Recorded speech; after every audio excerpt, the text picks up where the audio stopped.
నంద్యాలలో తీవ్ర విషాద ఘటన చోటు చేసుకుంది.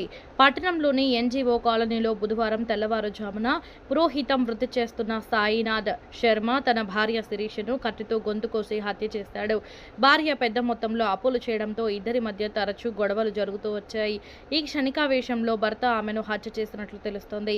ఘటన అనంతరం టూ టౌన్ పోలీస్ స్టేషన్లో లొంగిపోయినట్లు పోలీసులు వెల్లడించారు. కేసును దర్యాప్తు చేస్తున్నారు.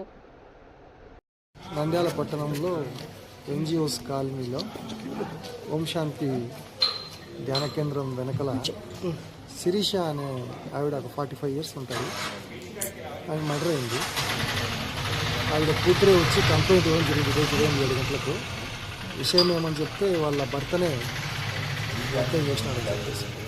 కారణం ఏంటి అని అడిగితే ఈమె ఏదో కొంచెం బయట ఎక్కువ తిరుగుతుంది, మాట్లాడుతుంది. ఇద్దరికి భార్యాభర్తలకు సమస్యలు ఉన్నాయి, కుటుంబ సమస్యలు ఉన్నాయి. దానివల్ల నిన్న రాత్రి కూడా గొడవ జరిగిందని చెప్పినారు.